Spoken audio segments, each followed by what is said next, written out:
ಭಾರತದಾದ್ಯಂತ ಪಾಸ್ಪೋರ್ಟ್ ಸೇವಾ ಪೋರ್ಟಲ್ನಲ್ಲಿ ತಾಂತ್ರಿಕ ದೋಷ ಉಂಟಾಗಿ ಸಾವಿರಾರು ಅರ್ಜಿದಾರರು ಸಂಕಷ್ಟಕ್ಕೆ ಸಿಲುಕಿದ ಘಟನೆ ನಡೆದಿದೆ.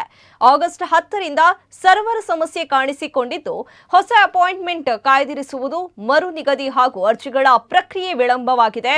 ಮಂಗಳೂರಿನ ನವಭಾರತ ಸರ್ಕಲ್ನ ಪಾಸ್ಪೋರ್ಟ್ ಸೇವಾ ಕೇಂದ್ರದಲ್ಲೂ ಗೊಂದಲದ ವಾತಾವರಣ ನಿರ್ಮಾಣವಾಗಿತ್ತು.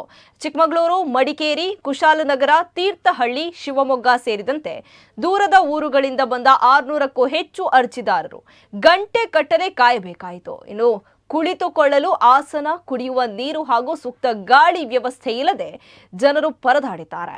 ಸರ್ವರ್ ದೋಷದ ಬಗ್ಗೆ ಮುಂಚಿತವಾಗಿ ಮಾಹಿತಿ ನೀಡಿದ ಅಧಿಕಾರಿಗಳ ವಿರುದ್ಧ ಅರ್ಜಿದಾರರು ಆಕ್ರೋಶವನ್ನು ವ್ಯಕ್ತಪಡಿಸಿದ್ದು, ಅಪಾಯಿಂಟ್ಮೆಂಟ್ಗಳು ರದ್ದಾಗುತ್ತಿರುವುದರಿಂದ ಮರು ಶೆಡ್ಯೂಲ್ಗೆ ಅವಕಾಶ ನೀಡಬೇಕು ಎಂದು ಒತ್ತಾಯಿಸಿದ್ರು. ಪರಿಸ್ಥಿತಿ ಉದ್ವಿಗ್ನಗೊಂಡ ಹಿನ್ನೆಲೆಯಲ್ಲಿ ಮಂಗಳೂರು ಪಾಸ್ಪೋರ್ಟ್ ಸೇವಾ ಕೇಂದ್ರಕ್ಕೆ ಪೊಲೀಸರನ್ನ ನಿಯೋಜಿಸಲಾಗಿತ್ತು. ಸರ್ ನಮ್ಗೆ ಹೊಸದು ಮಾಡುದು ಇವರು ರಿಲೇಷನ್ ಇತ್ತು. ಇವ್ರಿಗೋಸ್ಕರ ಮಕ್ಕಳು ಬಂದ ನಾನು ಎರಡನೇ ಹೆಂಡತಿ, ಇವ್ರದ್ದು ಮೊದಲನೇ ಹೆಂಡತಿ ಡೆತ್ ಆಗಿದೆ. ಅವ್ರ ಪಾಸ್ಪೋರ್ಟ್ ನಲ್ಲಿ ಅವ್ರ ಹೆಸರು ತೆಗಿಬೇಕು. ಅದು ತೆಗಿಲಿಕ್ಕೆ ಇವರು ಓಡಿಸ್ತಿದ್ದಾರೆ. ಓಡ್ತಾನೆ ಇದ್ದೇವೆ, ನಾವು ಓಡ್ತಾನೆ ಇದ್ದೇವೆ. ಒಂದು ಅದು ಸ್ಪೆಲ್ಲಿಂಗ್ ಸರಿ, ಏನಾದ್ರೂ ಒಂದು ಇದು ಮಾಡ್ಬೇಕಲ್ಲ ಅವರು. ಈಗ ಇಲ್ಲ, ಹಿಂಗೆ ಆಗ್ಲಿಲ್ಲ ಅಂದ್ರೆ ಬೇರೆ ಇದು ಚಾನ್ಸ್ ಇದೆ, ಹಿಂಗೆ ಮಾಡಿದ್ರೆ ಆಗ್ತದೆ. ಏನಾದ್ರೂ ಒಂದು ಇದು ಹೇಳ್ಬೇಕಲ್ಲ ನಮ್ಗೆ. ಏನೂ ಇಲ್ಲ ಅಂದ್ರೆ ನಾವು ಎಂತ ಮಾಡುದು?